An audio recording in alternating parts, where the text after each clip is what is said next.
The killer awoke before dawn. He put his boots on and then he walked on down the hall. He went past the room where his sister lived, and then he went past the room where his brother lived, and then he walked on down the hall. He came to a door, and he looked inside.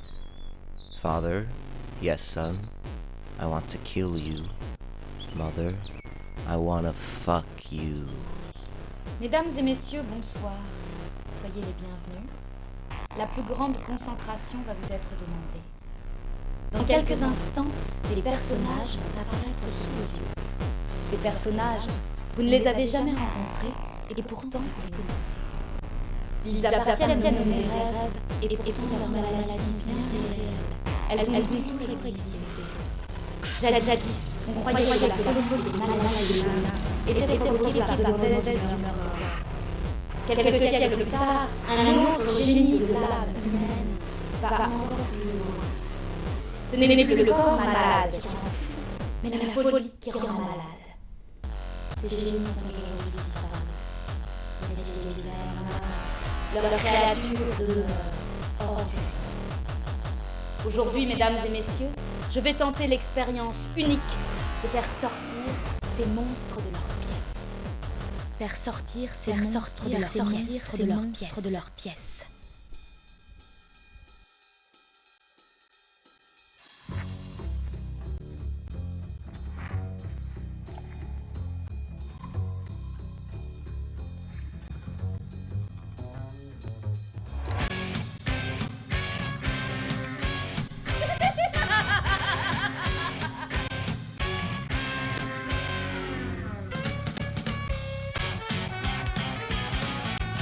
Bonsoir, mais je ne me réjouis pas de façon de dire vraiment beaucoup. Eh bien, je vous avoue que je n'aime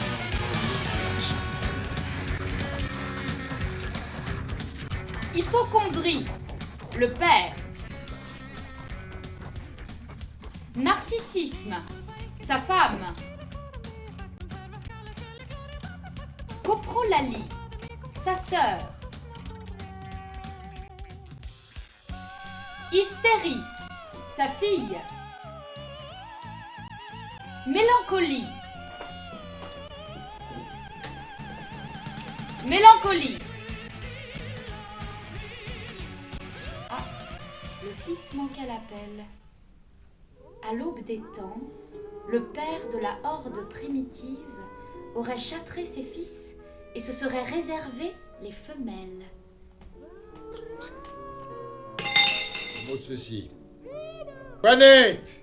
Toinette! Laquais? Chienne! Panda! Laquais? Mais j'enrage! Laquais? Calmez-vous, mon petit mari! Pour laisser un pauvre malade sans réponse. Oh, la Toinette? Des divertissements qui seront mieux de son humeur.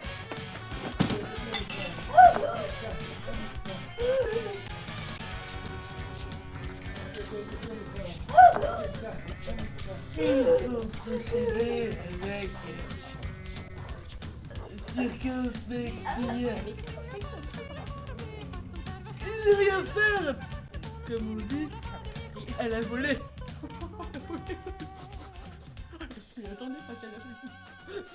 Qui m'assurera que dans le même instant, vous n'en disiez peut-être aux autres tout autant. Certes, pour un amant, la fleurette est mignonne. Et vous me traitez là de gentille personne.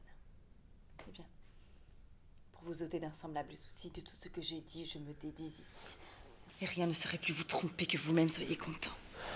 Morble! Faut-il que je vous aime?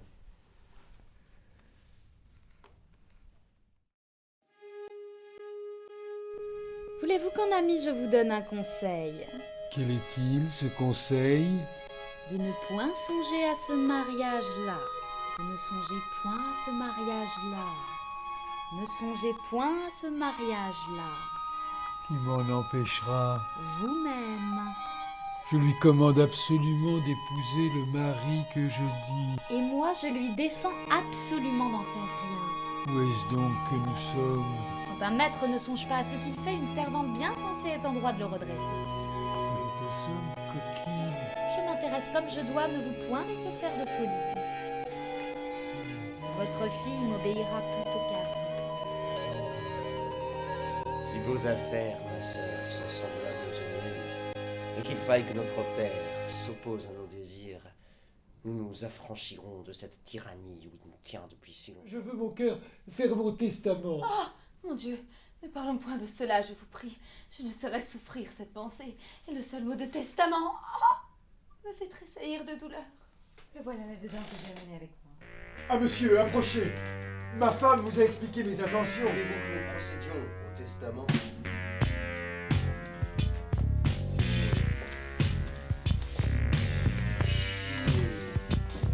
Signez, Ah, mon fils! mon père. Mon fils, tu es revenu.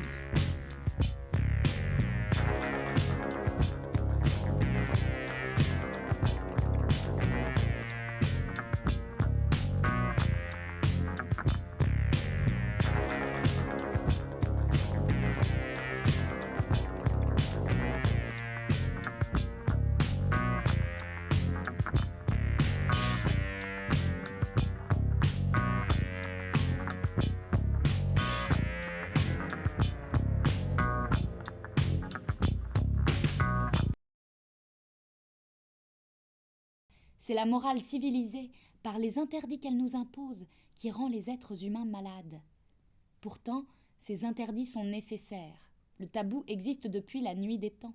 Cela prouve bien qu'il est dirigé contre nos désirs les plus forts, car ce que personne ne désire faire, on n'a pas besoin de l'interdire.